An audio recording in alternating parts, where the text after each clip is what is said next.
Hi there, and welcome to the latest episode of Chip Shop Chat, where I, Stephen Lepitak, Executive Editor of The Drum, get to speak to some of the entrants to this year's Chip Shop Awards about the ideas they've had and submitted. And with the nominations coming up next month, I thought I'd choose a few of the ideas just to explore where they came from. And for this one, I'm joined by Chelsey Toms from Ogilvy Health. And Chelsey, can I get you to just talk a bit about the piece of work that you guys have entered? Sure. So simply put, the idea is a Where's Wally book series starts to act as a conversation starter for climate change with children.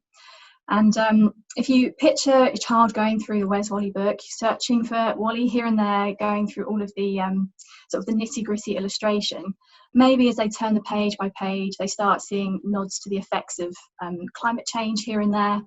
And then they're going to be hit with a page that was our entry as they turn the page. And it's going to be really stark. You see the ice caps have melted, sea levels have risen, and there's no more Wally.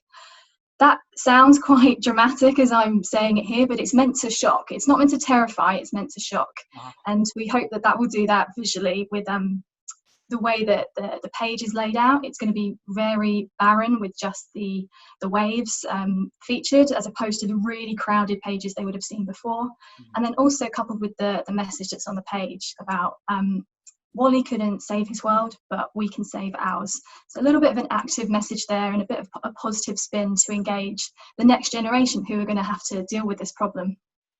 So when I had a look at that, I thought actually I could see that being quite successful. You've entered into Best Use of Ambient. It's called Wally's Last Adventure. So yes, I mean it's grim, but yeah, it's also, I mean, it's got a very strong message. And I thought actually if they were to include that in a Wally book, it would get children asking, well, what does this mean? And probably act as a conversation starter. So I mean, where did the idea come from? It came from sort of a series of conversations when we talk about how we recycle now and not having straws, for instance, all of those little things which we've changed in our behaviour very recently. Quite a few people are sort of like, oh, I wish we knew that when we were younger. And it's true, like the knowledge on climate change hasn't really changed in 10, 20 years, but our behaviour has. So that sort of opened up a nice territory to play in about communicating some of this I was going to say propaganda. I'm not quite sure if that's the right framing of this, but some of those messages earlier on, and that opened up the doors to finding Where's Wally is quite a nice medium to share that information in. Yeah, I mean, what it would do is certainly it's about raising awareness, and that is certainly part of this conversation when we're talking about climate change.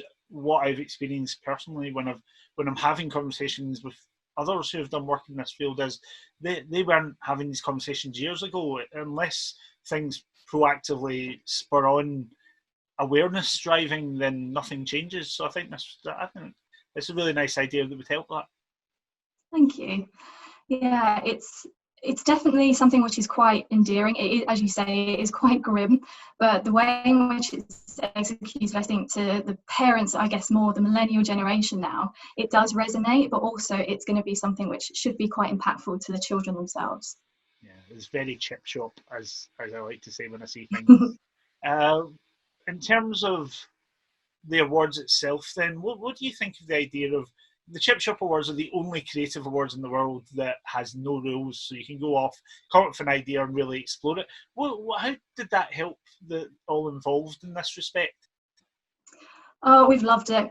I think this is the first time that us as Ogilvy Health have been able to do this in quite I'd say a larger capacity, because we had this initiative where we just wanted to bring our creative, our PR, our brand comms, all of the teams together and flex our creative muscles. And it sort of, Chip Shops became the end point in that exercise, which was all about our collaboration, getting our sort of re-energizing our creative abilities.